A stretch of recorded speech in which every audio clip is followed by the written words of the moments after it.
In a flurry of strikes, a young man named Su Hong practices his Vajra fist, hissing from the exertion. A fellow student marvels at his improvement, asking if he has already reached the coveted micro-level in martial arts mastery. Su Hong confirms he broke through 2 days ago. The student, impressed, declares that no one in the class can match Su Hong's Vajra fist and decides to head home, leaving the cultivation maniac to his training.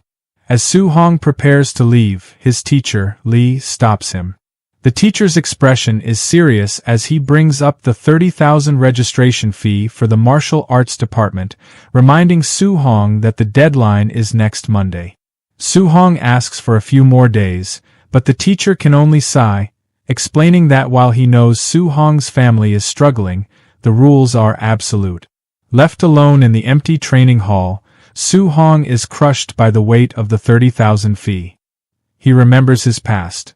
His parents died in a ferocious beast disaster when he was just 3, leaving him in the care of his aunt and uncle. They discovered his talent for martial arts and have fully supported his training ever since, hoping it would lead to a high-income profession in their dangerous world. He feels a pang of guilt, realizing that his dream is making their lives even harder. Returning home late, he overhears his aunt and uncle discussing their finances. They decide the rent can wait. Paying for Su Hong's registration fee is the priority. His aunt says she will get another job, while his uncle suggests stopping his own medication to save money, insisting that little Hong's talent is too great to hold back. Overwhelmed with guilt, Su Hong enters the room. They fuss over him, telling him to rest. In his room, he lies awake, tormented by their sacrifices. He resolves that he must solve this problem himself. There is only one place a martial artist can earn that much money in just a few days. The next day, Su Hong arrives at the underground martial arena. An announcer's voice booms, welcoming the audience to a place where only victory and defeat matter. Life and death are irrelevant. She introduces the reigning champion, a hulking fighter wearing a red mask, known as Mr. Minotaur. The announcer tells the newcomer to show some passion and heat up the atmosphere. She whispers for him to provoke the crowd, explaining that rookies are troublesome. Taking the cue, Su Hong roars, declaring himself invincible against anyone below the level of a true martial artist and calling all weaklings to come and fight. The crowd erupts in a frenzy, shouting for his death. The first match begins. Su Hong believes his Vajra fist is enough to win a few rounds and collect the tuition fee. His opponent rushes in, but Su Hong calmly notes his strong momentum but unstable lower body, seeing an easy win. A single, powerful blow sends the challenger flying. Without pausing, Su Hong calls for the next opponent. The announcer declares the first victory for Minotaur. His second opponent is more formidable. The two trade blows and Su Hong feels the man's strong fist force, but knows his own is greater. He spots a critical opening when his opponent puts too much force into his upper body, leaving his waist exposed. Su Hong seizes the chance and ends the fight in a flash. After a third consecutive win, a well-dressed man watching from a private VIP seat, he remarks that the kid is unusual, his strength far exceeding an average martial apprentice. The man decides Su Hong is perfect for match fixing and sends his subordinate, a fighter in a White Fox mask called White Fox, to take care of him. He warns White Fox not to reveal that he is a true martial artist. One victory away from the 60,000 prize, Su Hong is shocked when his final opponent is revealed to be White Fox, a known quasi-martial artist. He knows the match will be difficult, but he cannot afford to lose. The bell rings and the final match starts. Knowing his cultivation realm is lower, Su Hong attacks first with all his might. But White Fox stops his punch with ease. The terrifying power behind the block stuns Su Hong, who realizes his opponent isn't a quasi-martial artist at all. He's a true martial artist who deliberately suppressed his vitality.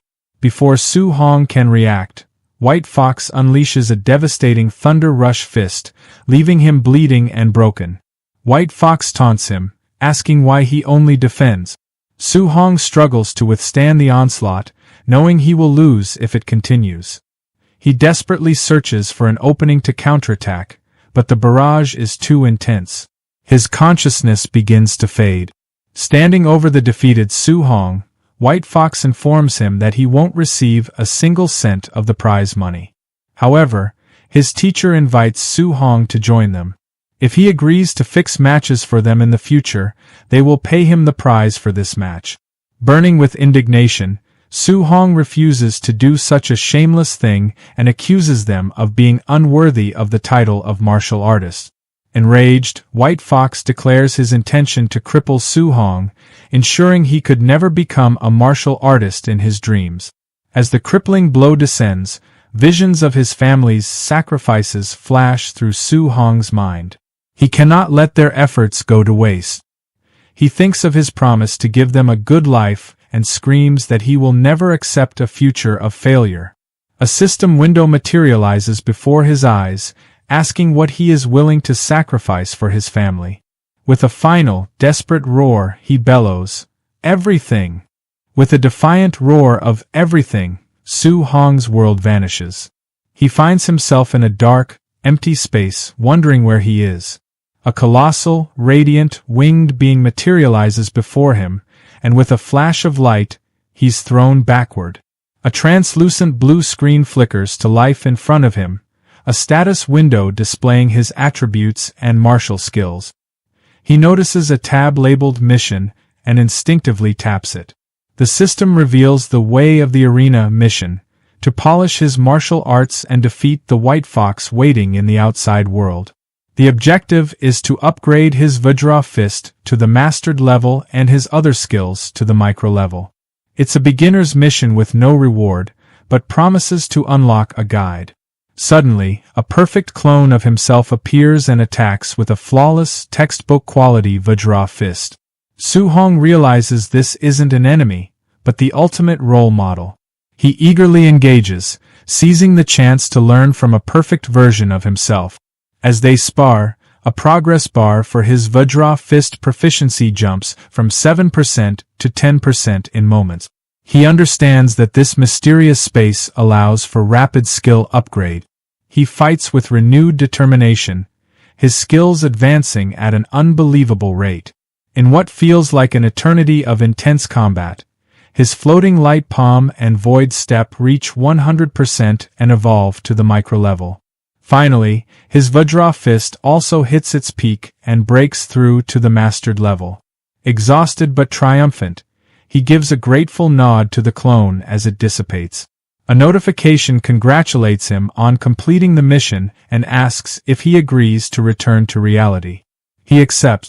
Time snaps back into motion in the arena. White Fox, his attack halfway to completion, sneers at Su Hong's mysterious glowing aura and strikes with his Thunder Rush Fist. But now the attack seems laughably slow. Su Hong dodges with ease and lands a single, devastating punch that knocks White Fox out cold. The entire stadium falls into a stunned silence. Su Hong walks calmly to the dumbfounded announcer and asks when he will receive his prize money. Jolted back to reality, she hastily declares Minotaur the winner of the 60,000 grand prize. In the VIP suite, the arena boss is in disbelief. He questions how a mere martial apprentice could possibly master the Vajra Fist, a feat beyond most true martial artists. He furiously orders his men to follow Su Hong and uncover his true identity. Su Hong leaves the arena, sensing he's being followed. He slips into the dark alleyways, his movements fluid and sure, easily losing the thugs tailing him. An hour later, he arrives home and places the stacks of cash before his astonished aunt and uncle, who ask if he robbed a bank. Su Hong smoothly lies, explaining that the master of a dojo where he sparred was so impressed by his talent that he decided to sponsor his studies. His aunt remains skeptical, but his uncle proudly declares that their boy would never lie to them. Later, on the roof, Su Hong looks at his system window with a grin. His family's financial troubles are solved. The system notifies him that by defeating a higher-level opponent, he has earned 67 martial value points, which can be used to increase his vitality. He immediately pours points into it, and his vitality stat climbs to 90, elevating him to the rank of a quasi-martial artist. He feels a surge of power and decides to use all the remaining points. As his strength skyrockets, the wounds from his fight completely heal. Feeling an endless reserve of new power, he heads to the deserted school drill ground to test his limits on a combat power tester. Deciding to start with just 70% of his strength, he winds up and throws a punch. The machine instantly overloads, smoke starting to come out of it, and shatters. He mutters about the tester's poor quality, hoping he won't have to pay for it, before quickly fleeing the scene. Moments later, a furious groundskeeper arrives, screaming about which bastard broke his equipment and vowing to punish the usual suspects. In the gymnasium of Star City No. 1 High School, students were buzzing with gossip. The main topic was Chen Shan, who had been beaten up after smashing a tester machine the previous night. A student explained that Chen Shan had been punished by the principal and forced to take the blame because he refused to admit to his actions.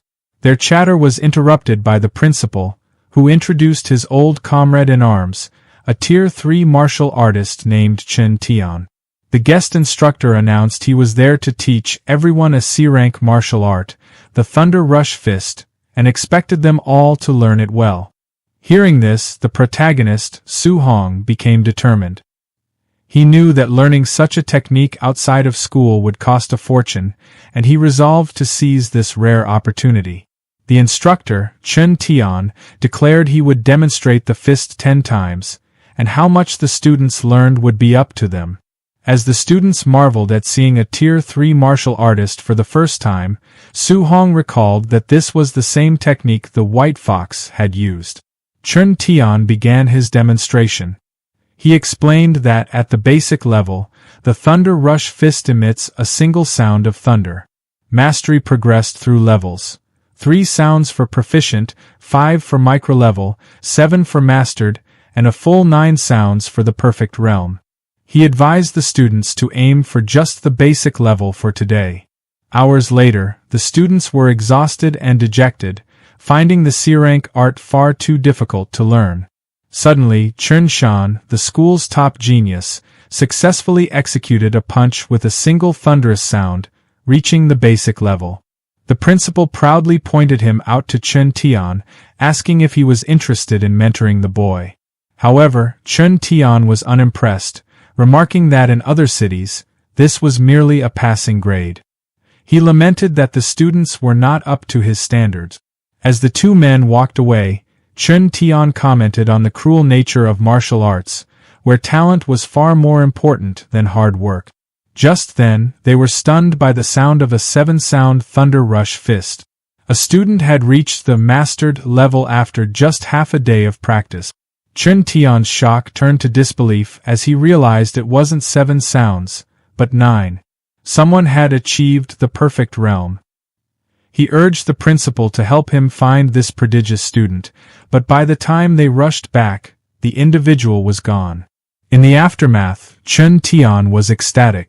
Witnessing the perfect technique had given him a sudden inspiration, allowing him to break through to the 8-sound level himself, a feat he thought he might never have achieved in his lifetime.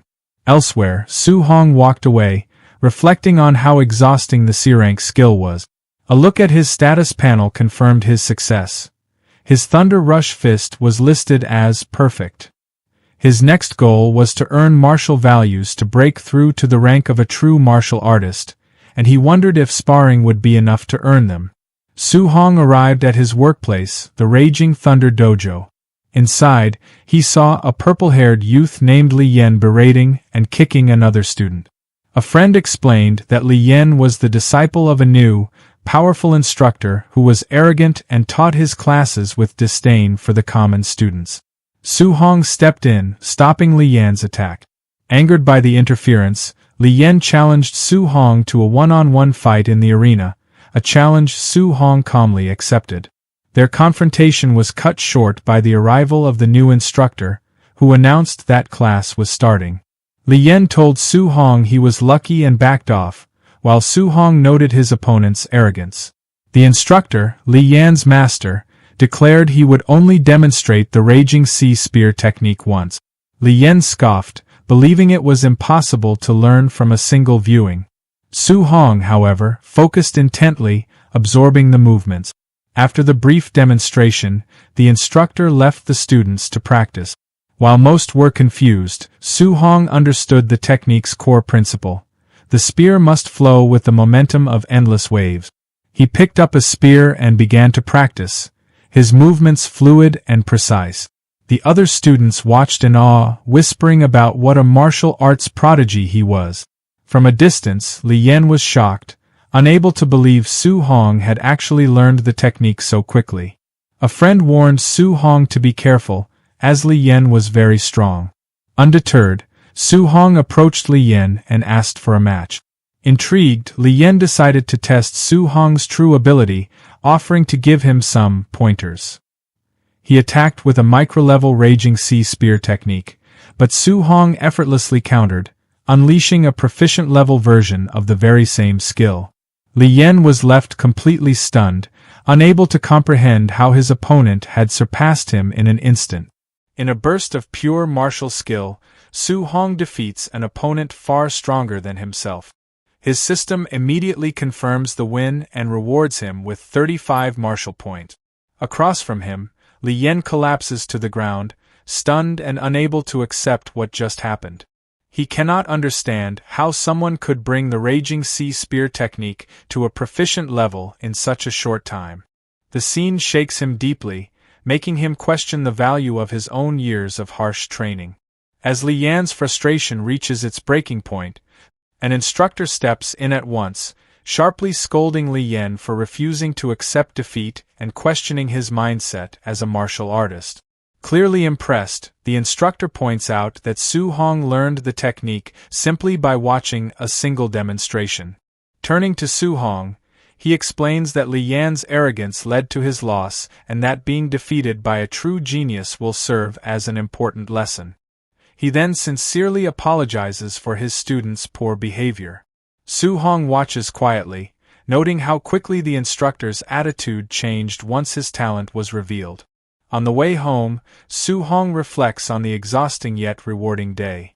He opens his status screen and confirms his information. Name, Su Hong.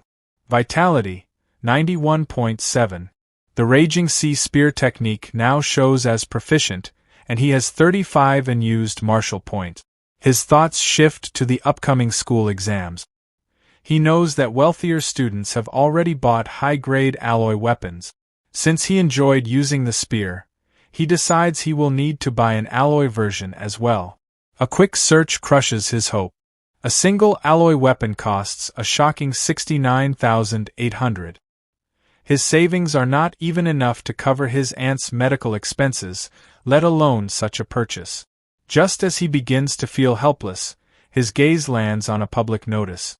The city lord is recruiting martial artists to hunt the growing number of ferocious beasts in the Star City wilderness, with generous rewards offered. An idea immediately forms in his mind. He will hunt beasts outside the city.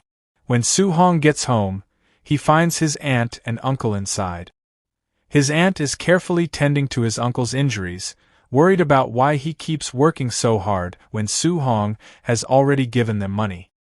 His uncle insists that Su Hong is still young and that they cannot rely entirely on him. He wants to save for Su Hong's future while he still has the strength to work. Su Hong greets them warmly. Although his aunt urges him to rest, he tells his uncle that he can earn money now and that his uncle should stay home to recover and take care of her.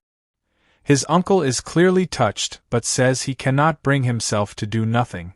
Su Hong reassures them that he is only earning a small amount for daily expenses and will not push himself too hard. His uncle reminds him that martial arts training is costly and that they want to support him as much as they can. Deeply moved by their selflessness and unwilling to see them harm their health, Su Hong becomes even more determined. He knows he cannot miss the opportunity to hunt beasts. Understanding how dangerous the wilderness is, Su Hong realizes he must strengthen himself first.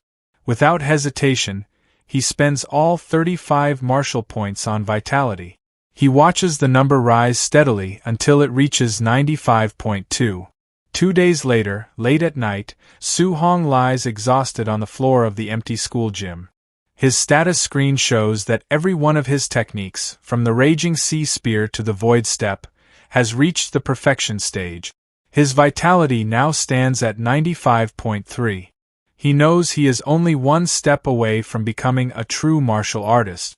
It took 2 full days of relentless training, but now that his preparations are complete, it is time to move forward.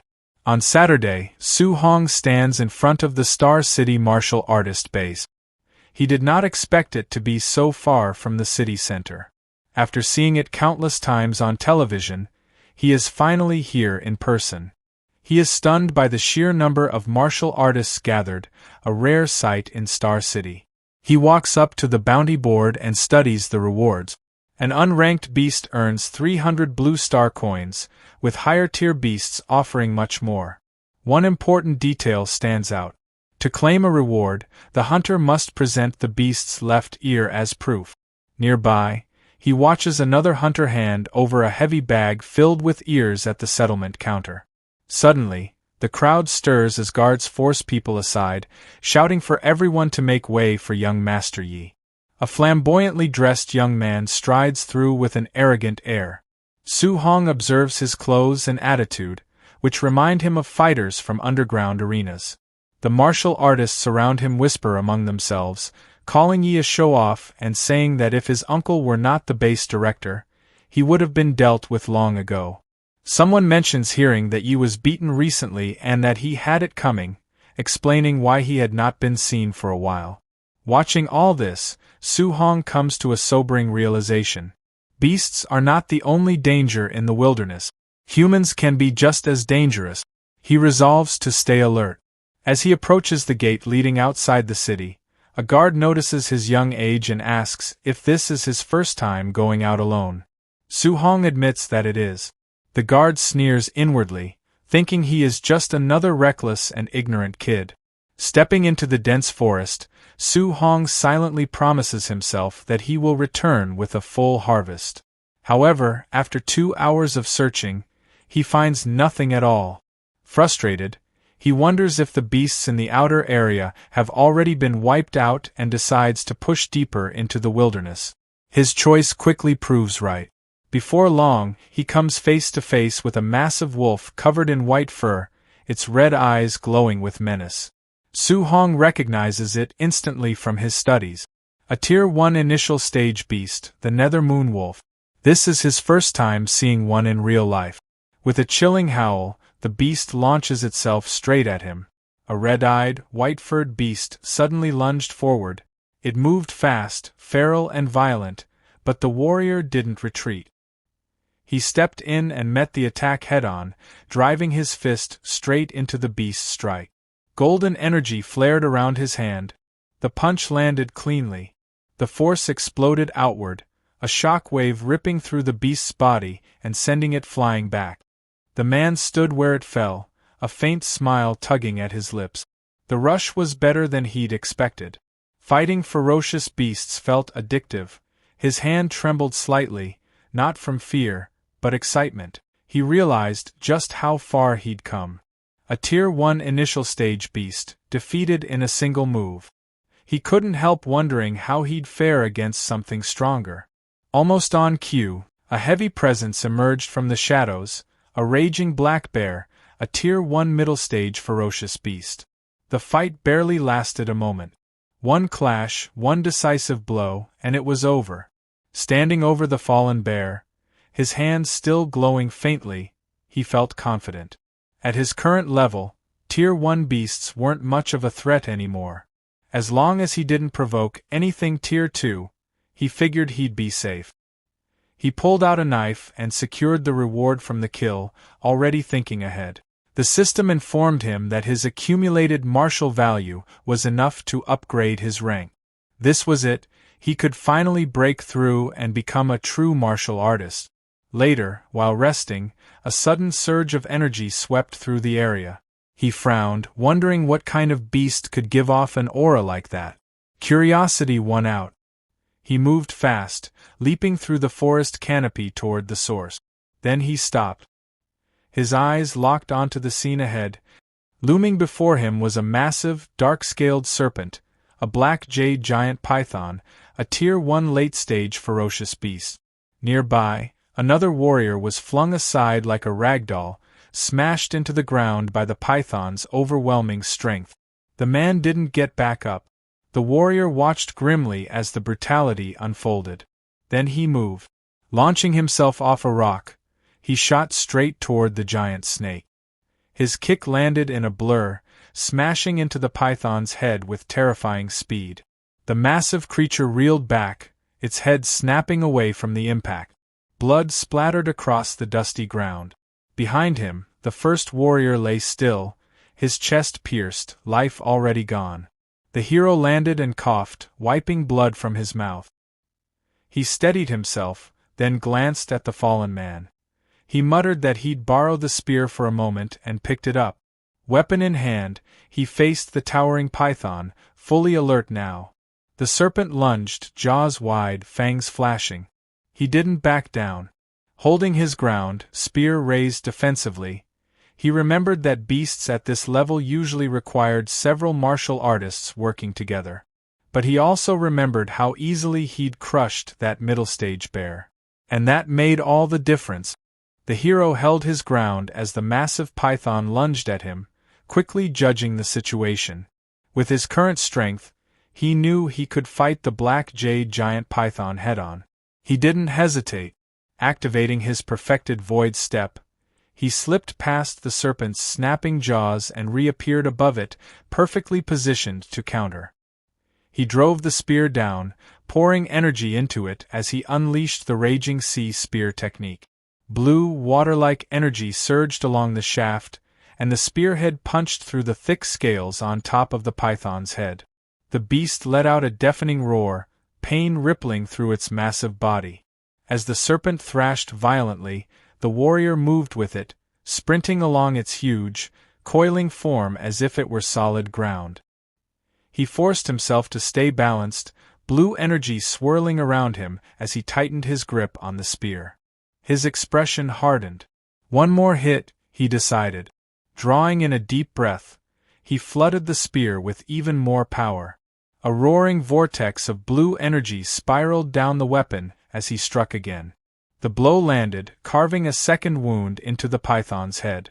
Enraged, the giant serpent went berserk, smashing the ground and shaking the clearing as it flailed.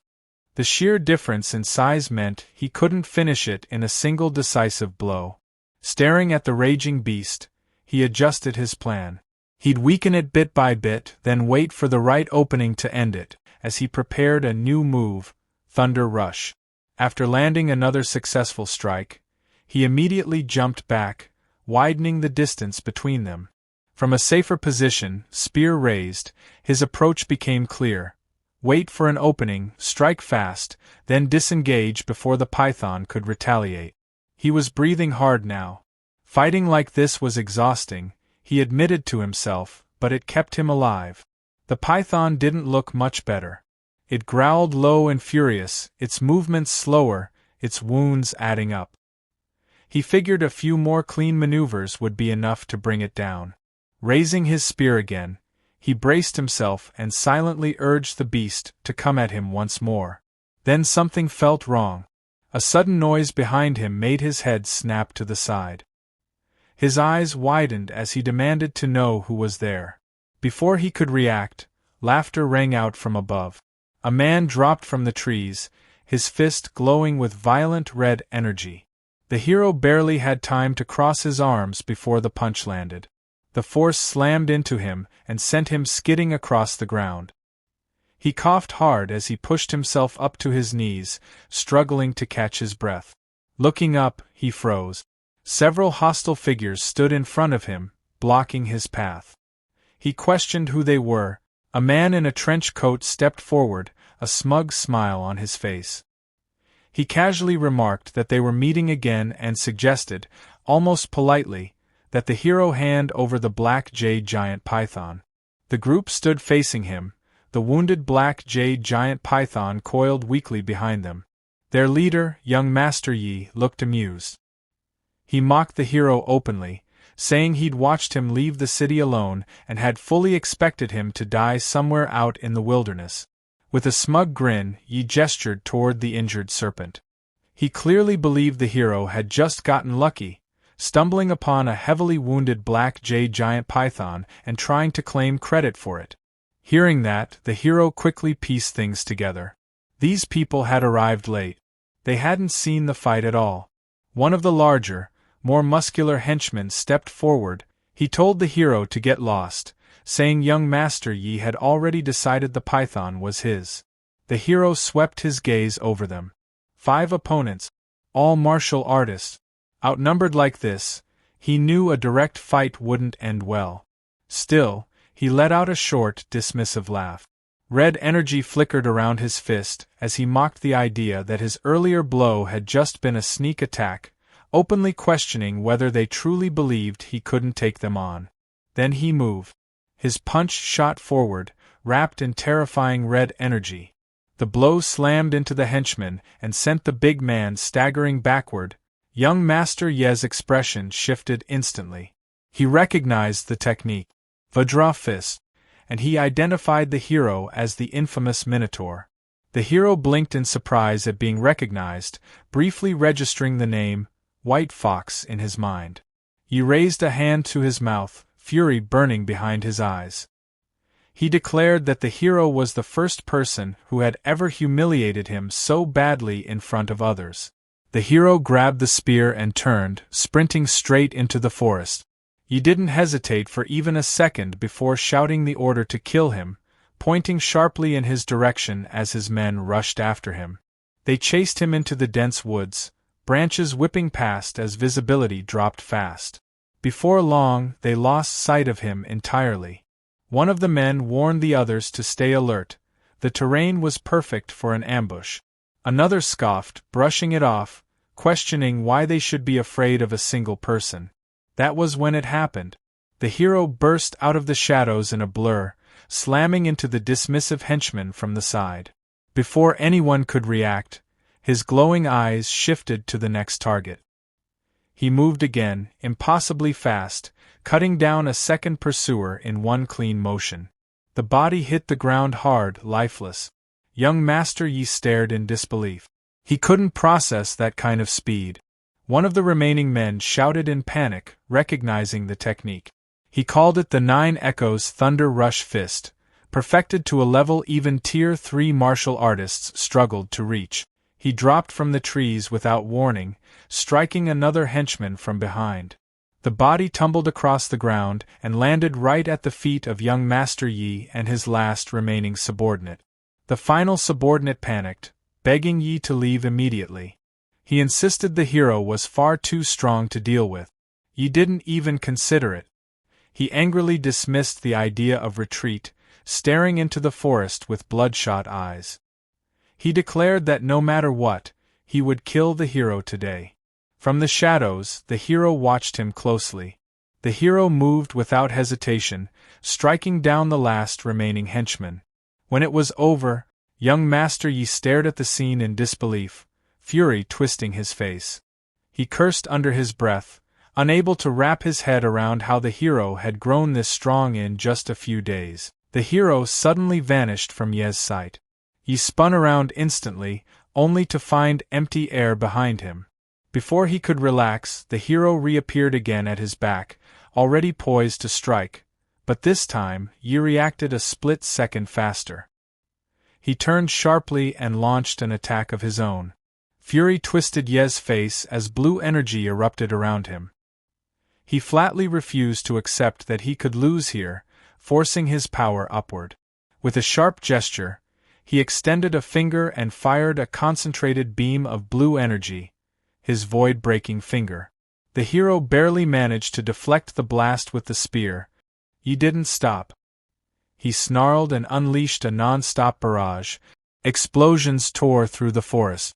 Trees shattered, dirt blasted upward, and the hero was forced on the defensive, constantly parrying and dodging as energy beams detonated around him. Even while being pushed back, he stayed focused, quickly judging the technique's strength. From the sheer output alone, he figured it had to be a B-rank skill. He pointed at the hero and screamed that he'd memorized his face. If the hero dared hurt him any further, he vowed he'd wipe out his entire family. That threat landed wrong. The hero's expression went cold, all warmth draining from his eyes. In the next instant, the hero closed the distance between them. He yelled that his uncle was a supervisor at the martial artist base, that his father was a powerful figure, anything to survive. It didn't help. In a flash, the hero appeared right in front of him, red energy blazing around his fist. He remarked flatly that Yi had been more tolerable when he was acting superior. The punch came down like a verdict. Ye's body crumpled and crashed to the ground, broken and defeated. The hero stood over him, breathing hard, red energy still rolling off his body. He stated coldly that Yi never should have dragged his family into it. Barely conscious, blood pooling beneath him, Yi looked up in disbelief. He stammered that it was impossible, that the hero wasn't even a full martial artist. The black jade giant python's tail slammed down with crushing force, ending him instantly. The hero turned away and looked back toward the serpent. He'd spent too long dealing with the intruders. The giant python had fully recovered its stamina.